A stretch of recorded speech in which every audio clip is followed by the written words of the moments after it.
It's Thursday, the 23rd of September 2021. Welcome to Fear and Greed, the business podcast that sets you up for a successful day. I'm Michael Thompson, and good morning, Sean Aylmer. Good morning, Michael. International borders set to open by Christmas. That's the promise from the federal government and our main story today. Also, financial markets get a breather after a Chinese property giant says it will be able to pay back its bondholders. The Reserve Bank takes another look at the property market, and Zipco chases 1.4 billion Indians.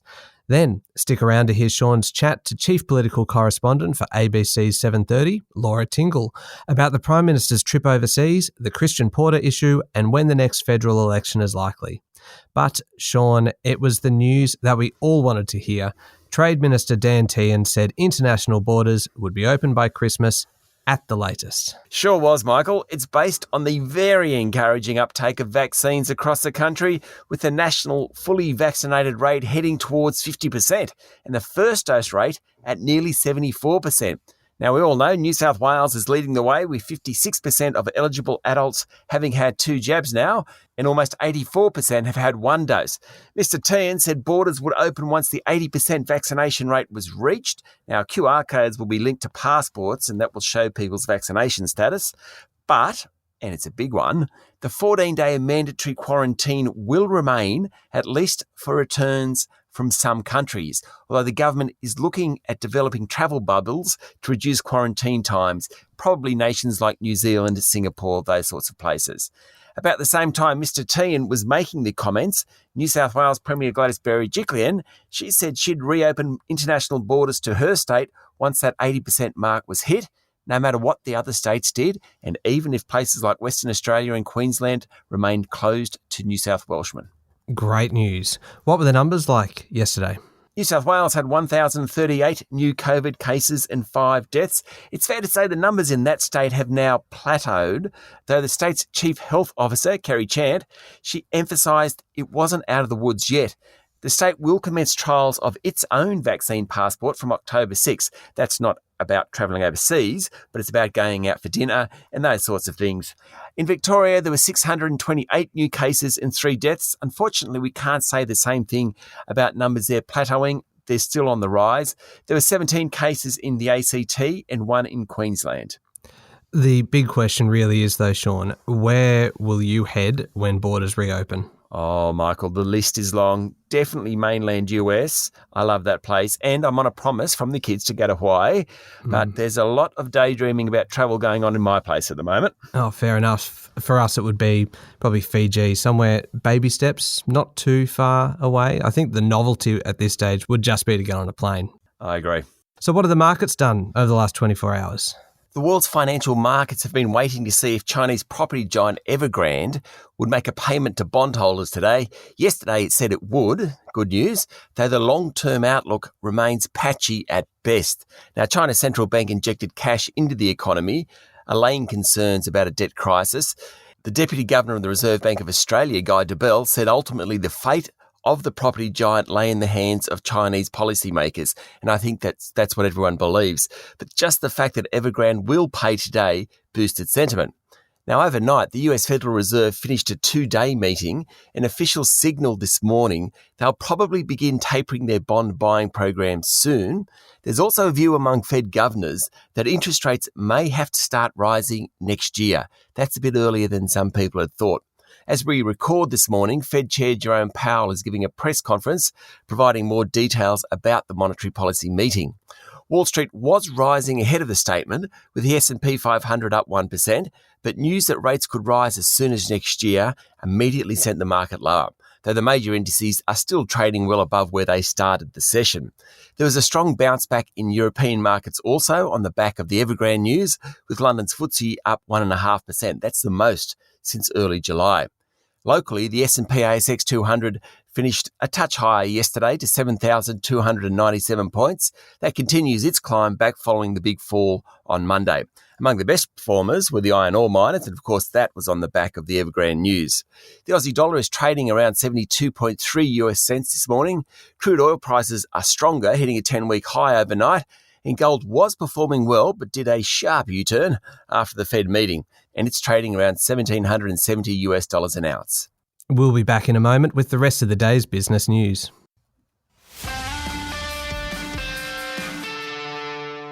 Sean, plenty of stories around this morning. The Reserve Bank has been mostly staying away from saying too much about the housing market, though that changed a bit yesterday. It did. Last week, the Reserve Bank Governor, Philip Lowe, said he wouldn't use interest rates to prick the housing bubble. He said there were much better ways to try and contain the market. Yesterday, Assistant Governor Michelle Bullock did say a sharp rise in prices not associated with fundamentals could trigger instability because in those circumstances, what goes up normally comes down. House prices are so high at the moment because interest rates are so low.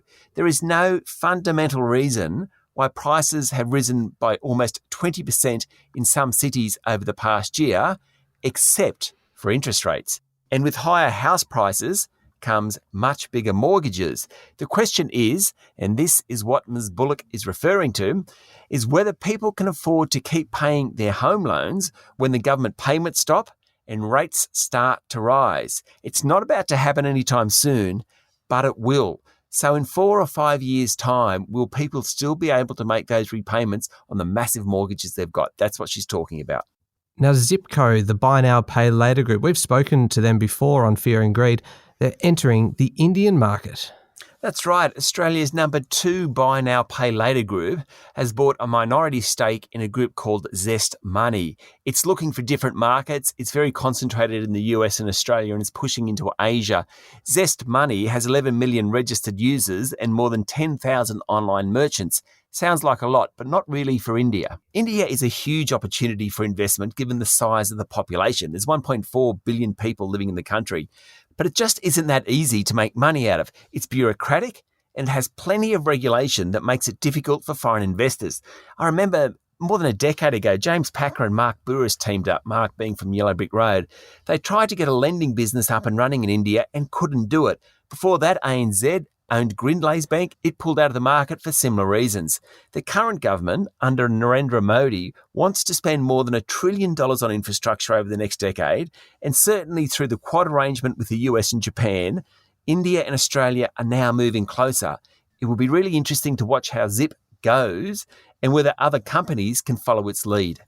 Yeah, certainly will be. Now, protests continued in Melbourne yesterday. It seems to be becoming less about the construction sector and more about anti-lockdown groups and anti-vaxxers. There weren't a lot of masks to be seen, though there were some. Of course, the big risk now is that with case numbers in Melbourne rising, that it could become a super spreader event. It's a really interesting issue for the Victorian Union movement and, of course, Labor Premier Daniel Andrews. The CFMEU aren't happy with Mr Andrews about mandating vaccinations for the construction sector, but yesterday the Australian Education Union threw its support behind the decision to mandate vaccinations for teachers.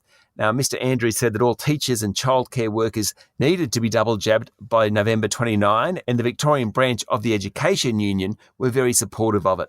Now, Australia's biggest carbon emitter, AGL Energy, held its annual meeting yesterday and it got a bit of a clip over the years about its environmental credentials. What happened? An activist investor group had actually proposed that AGL set interim targets on emissions reductions for the part of the business that will eventually house the coal-fired powered stations. Now, remember, AGL is splitting into two. On one side, it'll have broadly the retail business, and that'll be called Excel. On the other side, it'll be mostly the power station business. That'll be AGL still, and that company is particularly dirty. The activists put forward the resolution. The board recommended against it. Basically, what it said was that AGL had to lay out its path in terms of achieving the Paris goals that have been set for big businesses. The board, as I mentioned, didn't like it, voted against it, but it did still pass with 55% of shareholder votes. AGL will now have to work much harder outlining how it plans to cut greenhouse gas emissions. At least the board avoided a second strike against it over pay. That would have meant all directors would have had to go up for re-election again. Now remember, this is a company whose share price is down 60% over the past 12 months. It's not surprising there are shareholder activists given what it does every day. AGL Energy's still got a lot of work to do to win over shareholders.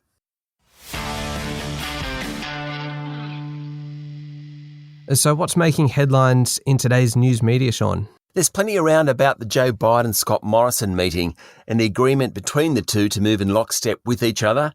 Mr. Biden told the UN General Assembly that an inflection point in history had been reached and the US was focusing on the Indo-Pacific region. Later, he told reporters that Australia was the US's closest ally. Everyone loves that story at the moment, Michael. Former Prime Minister Kevin Rudd jumped into the debate about Australia dumping France and deciding to do a nuclear submarine deal with the US and the UK.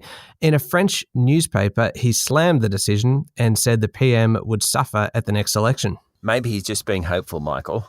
Potentially so. Certainly the Prime Minister is loving all this international attention. Yesterday, the MICTA, have you ever heard of that, Michael? MICTA? I have never heard of MICTA. Okay, so it's an agreement between Mexico, Indonesia, Korea, Turkey and Australia.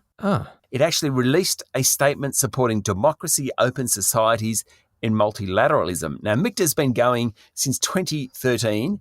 Yesterday was only its second statement. There you go. Wow. MICTA, M-I-K-T-A. Who knew? Not me. Plenty of Victorians got a fright yesterday after an earthquake of 5.9 magnitude. Now, that's the highest in more than 5 years, and it hit the state with its epicentre in the northeast. Plenty of stories coming from it, and aftershocks could continue for days. The pictures have made their way around the country, as you'd expect, and it's pretty incredible to see. There was also a fair bit of damage done to buildings, and that will hit the insurance industry. It doesn't appear that anyone was seriously injured, and the quake was even felt as far away as Sydney. Westpac's share price fell more than 1% yesterday. It's trying to offload its PNG and Fiji businesses to a group called Kina Securities. Now, last week, the PNG competition regulator knocked back the deal, and yesterday, Kina officially pulled out. Westpac now needs to sort out what to do with the business, given it's not part of the group's long-term plans to simplify the bank's operations. And before we go, Michael, can I ask you a question? Sure. Can you define a craft beer? What's a craft beer? Oh, I'd say anything on a smaller scale and not mass-produced commercially. Well, the Australian Competition and Consumer Commission is looking at that exact question. Now, it's part of its deliberation over whether it should allow Lion to buy Fermentum, which apparently is a craft beer provider. Fermentum has about 1% of the national market. It's the owner of Stone & Wood. Stone & Wood is everywhere, but is it a craft beer? Interesting. Well, I've actually done a fair bit of study into Stone & Wood. I'd be happy to provide my notes to the ACCC on that. Beer 1 tastes good. Beer 2 also tastes good. Probably not going to be much help in this decision. Perhaps not. Well, now, what's the key overseas news this morning? Well, China's President Xi Jinping said China won't build any more coal projects overseas. It follows months of lobbying from the Biden administration. Mr. Xi was speaking at the United Nations General Assembly, and he reiterated that China was committed to achieving carbon neutrality by 2060. Now, keep in mind, of course, Beijing is still commissioning local coal-fired power stations and is doing that at a rate faster than anywhere else. Probably not surprising given it's the second largest economy in the world, but at least not doing it overseas is a start. And finally, President Joe Biden wants to meet French President Emmanuel Macron next month to try and patch up relations between the two countries on the back of Australia's submarine deal with the US and UK. Now, that's in sharp contrast to the UK Prime Minister Boris Johnson, who overnight said Macron should get a grip. Nothing better than European relations. Up next is the Daily Interview. Now, today you're talking to Laura Tingle, Chief Political Correspondent for the ABC 7:30. Laura's always great, isn't she? Sure is, and today's no exception. We look at the Prime Minister's trip to Washington, how much damage has been done to our relationship with France, and whether our relationship with China can get any worse. Plenty to discuss back home as well, like Christian Porter and whether the Prime Minister will be plagued by that issue all the way up to the next election. I also ask her when she thinks that election will be. All right, that's up next in the Fear and Greed playlist on your podcast platform or at fearandgreed.com.au. Thank you very much, Sean. Thanks, Michael. Have a great day. Thanks you too. It's Thursday, the 23rd of September. Make sure you followed Fear and Greed on LinkedIn, Twitter and Facebook. And while you're online, of course, please leave us a review. Give us 5 stars on Apple Podcasts, Spotify or whatever platform you're using. I'm Michael Thompson and that was Fear and Greed. Have a great day.